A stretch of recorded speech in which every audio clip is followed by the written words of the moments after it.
Hi, I'm Alan Partridge. This is my grandpa. His name's Alan Partridge as well. There's no junior or senior between us because my dad's name is Arthur. He was born July 2nd, 1936 in Panguitge, Utah. And I just want to make this video and do so that we can have some of his stories on record because he's my hero. I grew up on the farm, out building fence with him. He taught me how to drive a truck when I was 8 years old. And so, yeah, we're just going to kind of let him tell some stories. But he, like I said, he was born in 1936, and he grew up kind of during the Great Depression. So that was kind of the end of the Depression, really. Things were getting pretty hot in World War II when I first remember very much.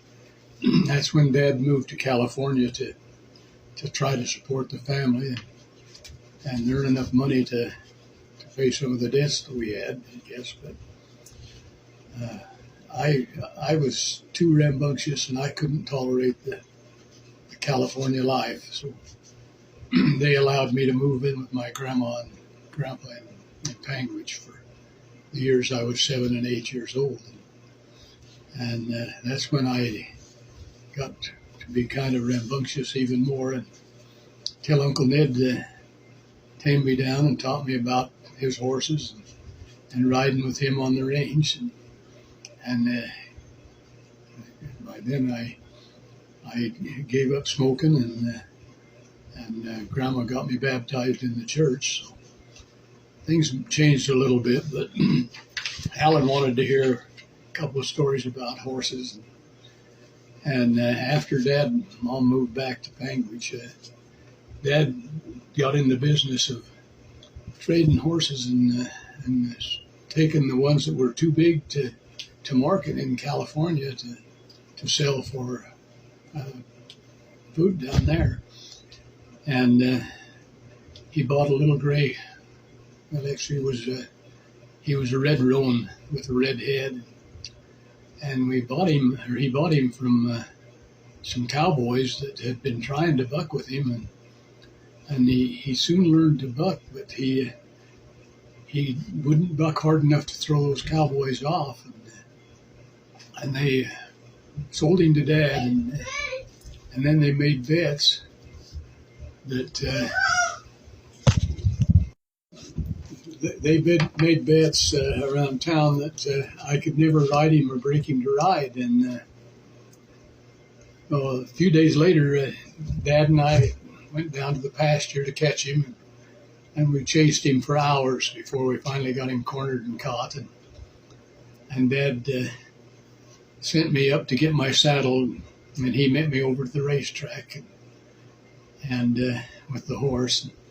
We put my saddle on him, and Dad was hold of the lead rope and going to lead him around, and I got on him, and Dad was leading me pretty good, and he was doing fairly good. I felt like, well, maybe I'm king of the world. So, and he jerked just right and broke the lead rope, and away went bucking just as hard as he could buck.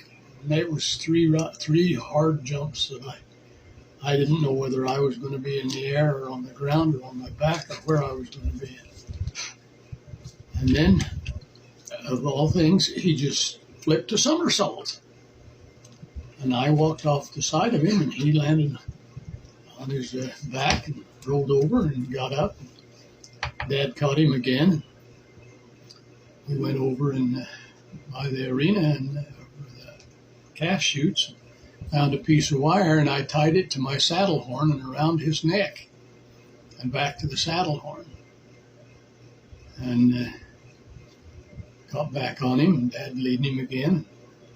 And I told Dad, give him plenty of rope right now. He gave him plenty of rope, and I kicked him, and he took one great big jump.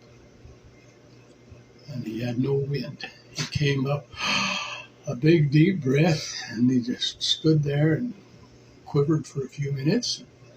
Dad let him off, and I rode him until fall that year, chasing cows and everything else we did. Then Dad sold him to some folks over in Henryville, and as far as I know, he became a real good saddle horse over there.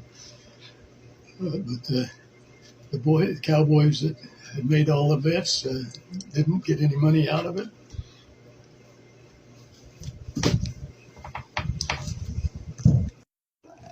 And then, so what did your dad do after the Great Depression? He hauled cattle? Yeah, he come home from California with enough money from him and Mom from working down there that they bought a Studebaker truck, 2-ton truck. And to save money, they bought the stock racks that came on the truck. They were about 3.5 feet high and made of hardwood. Then he built some plates on top of them, racks on top of them, make them high enough so they'd hold cattle. And he hauled cattle to Richfield, Salina, and California with those old, almost want to call them hillbilly racks for 2 or 3 years while he was earning enough money to buy another truck with better racks. But one trip he was hauling horses to California, and one of the horses laid down in the truck, so he got up on the rack and was trying to pull it up, and as he gave it a little harder pull than he should have done, I guess, the rope came off his halter, and Dad fell off the back of the truck, onto the cement there at the service station.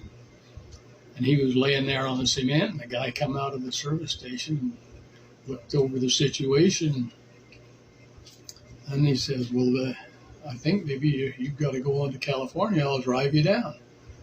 Now, this was at Baker, Nevada, so the guy had about 150, 200 miles to go to Los Angeles to unload those horses.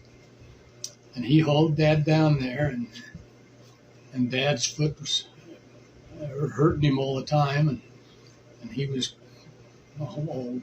just really, really sad, really hurting. And the guy got him back after he unloaded the horses and turned around in the truck and brought him back to Barstow. And so we called the hospital, and they told us, well, he's got a cast on his leg now, and he could be released if there was somebody here to pick him up. So Merlin and Mom and I got in the car and drove down to Barstow and picked Dad up and brought him home. And on the way home, we stopped at the service station to pick up the truck. And Mom drove Dad in the car, and Merlin and I handled the truck. I think if I'm not mistaken, I was either 15 or 16 at the time, and Merlin 4 years less than that. We tried to find out at the service station who brought him back, and they had no record of it, no record of anybody being there, no record of anybody leaving the truck, but the keys were in their till. And so we drove the truck back home, and the next day Dad built a stand so that he could climb on that stand and get his foot in the stirrup and get on the horses and go chase cattle and do whatever he had to do. One day after a broken leg.